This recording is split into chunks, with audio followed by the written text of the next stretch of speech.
Welcome to Farm-Focused Sexual Harassment Prevention Training. This training was adapted from the New York State Model Training for Agriculture by a team of Cornell Cooperative Extension educators. This training was reviewed by the New York State Department of Labor. Most of the original content included in this training presentation and accompanying case studies was developed and is provided by New York State. Cornell Cooperative Extension adapted the materials to be more relevant and helpful for the agricultural industry. You can find New York's model sexual harassment prevention materials on the state's website. Why should the agricultural industry take sexual harassment seriously? There are many reasons. First, because it's a problem. Sexual harassment is present in the agricultural community. Because it's the law. Because it's good business. Successful businesses have excellent employees working in great teams. Because harassment destroys people and teams. And last, because it's the right thing to do.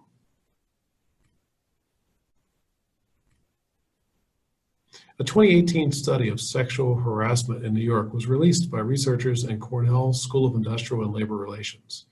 They found out that 1 in 10 New Yorkers above the age of 18 reported experiencing quid pro quo workplace sexual harassment, where someone in a position of authority at their workplace tried to trade job benefits for sexual favors. Men are affected too. While 12.2% of women reported sexual harassment at work, 9.5% of men also did. And sexual harassment disproportionately affects people of color. 13.9% of people of color and those of Hispanic origin in New York State said they had experienced workplace sexual harassment, compared to 8.5% of non-Hispanic whites. Nearly half of New Yorkers, about 48.9%, reported that these experiences had an impact on their work life, career advancement, or their ability to obtain, keep, or perform a job.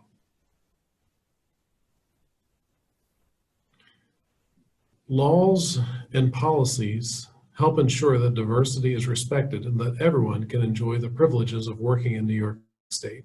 Preventing sexual harassment is critical to our continued success. Sexual harassment will not be tolerated. This means any harassing behavior will be investigated and the perpetrator or perpetrators will be told to stop. It also means that disciplinary action may be taken, if appropriate, if the behavior is serious enough. Disciplinary action may include termination. Repeated behavior, especially after an employee has been told to stop, is particularly serious and will be dealt with accordingly. Today's training will help you better understand what is considered sexual harassment. It will also show you how to report sexual harassment in our workplace, as well as your options for reporting sexual harassment to external agencies that enforce anti-discrimination laws. What is sexual harassment? Sexual harassment includes unwelcome conduct, either sexual in nature or directed at a person because of that person's sex, when it interferes with a person's work or creates an intimidating, hostile, or offensive workplace. When sexual conduct is made either clearly stated or implied as a term or condition of employment, agreeing to or refusing sexual conduct is used as the basis for employment decisions. There are two main types of sexual harassment: hostile environment and quid pro quo. Let's look at hostile environment first. A hostile environment on the basis of sex may be created by physical acts of a sexual nature, sexual or discriminatory displays or publications anywhere in the workplace, hostile actions taken against an individual because of that person's sex. Examples of hostile environment sexual harassment include physical acts of a sexual nature, such as touching, patting, kissing, hugging, brushing against another person, or poking another person's body. Of course, rape, sexual battery, molestation, or attempts to commit these assaults are all physical acts of a sexual nature. Hostile environment includes sexual gestures, noises, whistling, or catcalling, remarks or jokes or comments about a person's sexuality or sexual experience, which create a hostile work environment. Sexual or discriminatory displays or publications anywhere in the workplace. These include pictures, calendars, graffiti, objects, reading materials, etc., that are sexually demeaning or pornographic, including sharing such displays on computers or cell phones while in the workplace. None of these things belong in the workplace. Sex stereotyping can also create a hostile environment. Sex stereotyping occurs when conduct or personality traits are considered inappropriate simply because they may not conform to other people's ideas about how a person of a particular sex should act or look. Hostile actions taken against the person because of that individual's sex, sexual orientation, gender identity, and the status of being transgender. Interfering with a person's workstation, tools, or equipment, or interfering with a person's ability to perform the job, sabotaging a person's work, bullying, or name calling. These can all be creating a hostile environment. Sex stereotyping also includes harassing a person because that person does not stick to a gender stereotype. That includes harassment because someone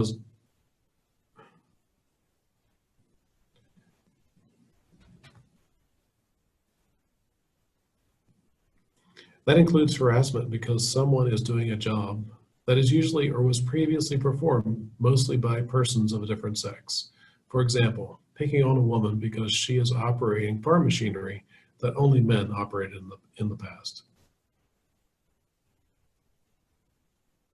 Sex stereotyping includes harassing a person because that person does not stick to a gender stereotype. That includes harassment because someone is doing a job that is usually or was previously performed mostly by persons of a different sex. For example, picking on a woman because she is operating farm machinery that only men operated in the past. Quid pro quo is the other major type of sexual harassment. It occurs when a person in authority, like a boss or supervisor, tries to trade job benefits for sexual favors. Quid pro quo is a legal term meaning a trade. This type of harassment occurs between an employee and someone with authority, like a boss or supervisor, who has the ability to give or hold back job benefits. Quid pro quo sexual harassment includes offering or granting better working conditions or opportunities in exchange for a sexual relationship, threatening adverse working conditions like demotions, shift alterations, or work location changes, or denial of opportunities if a sexual relationship is refused, using pressure, threats, or physical acts to force a sexual relationship, and retaliating for refusing to engage in a sexual relationship. So who can be the target of sexual harassment? Sexual harassment can occur between any two people, regardless of their sex or gender. The law protects employees, paid or unpaid interns, and non-employees who work in the workplace. Everyone is protected regardless of their immigration status, citizenship, or status as a permanent or seasonal employee.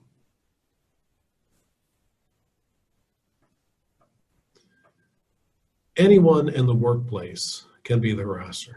The harasser can be a coworker of the victim. The harasser can be a supervisor or manager. And the harasser can be any other person, such as a non-employee, an intern, a salesperson, a customer, or even a visitor to the farm.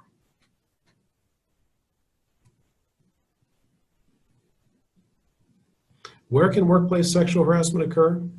Harassment can occur whenever and wherever employees are fulfilling their work responsibilities, including in the field, at any employer-sponsored events, trainings, conferences open to the public, and parties.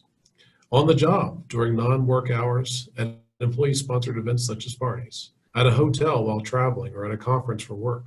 Locations off-site and off-hour activities can be considered extensions of the work environment.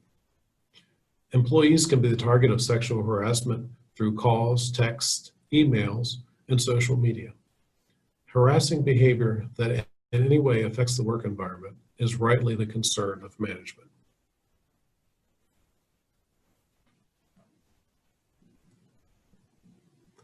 Retaliation.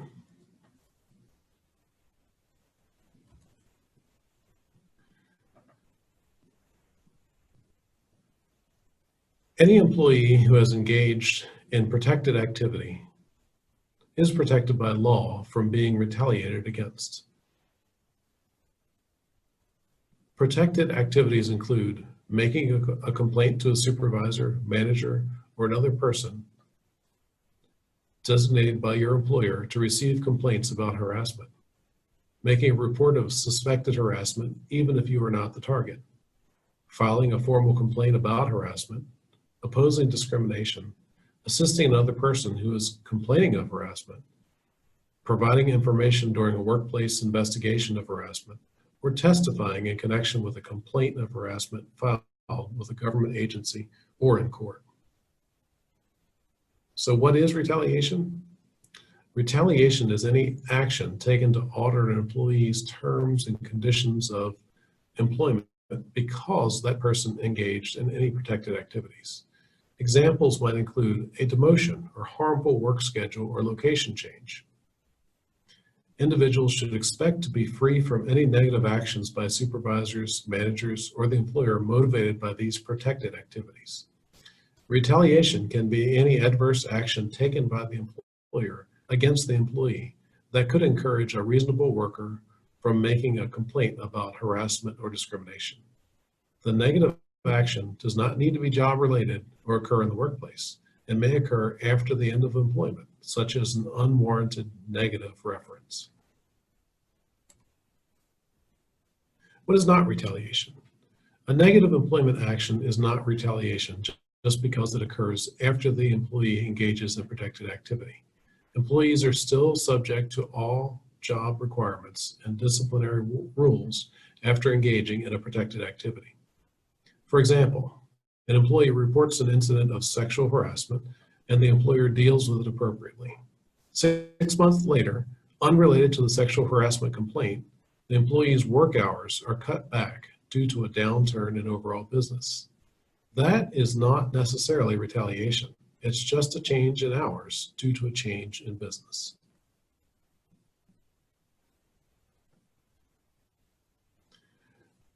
The supervisor's responsibility. Supervisors and managers are held to a high standard of behavior. This is because they are placed in a position of authority by the employer and must not abuse that authority. Their actions can create liability for the employer without the employer having any opportunity to correct the harassment. They are required to report any harassment that is reported to them or which they observe. They are responsible for any harassment or discrimination that they should have reasonably known about. They are expected to model appropriate workplace behavior.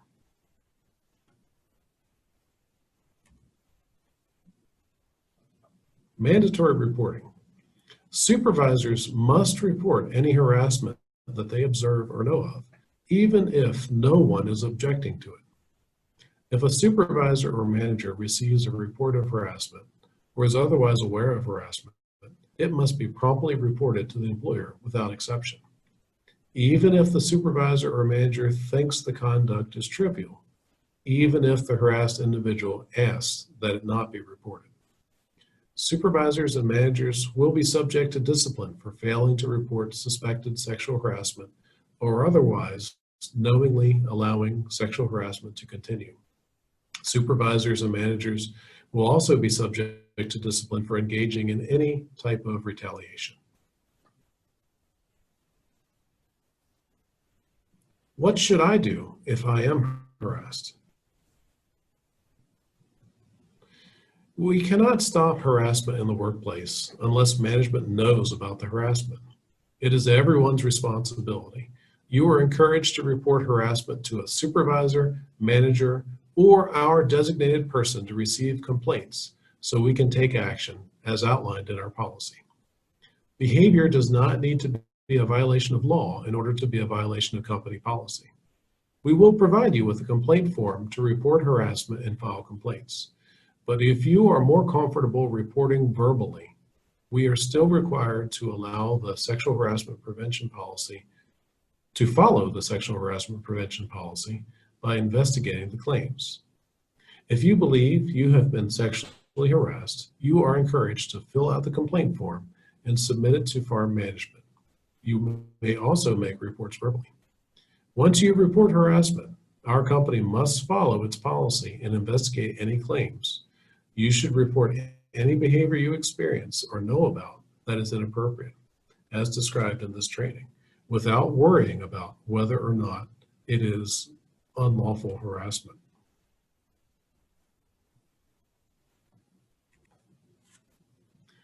What should I do if I witness sexual harassment?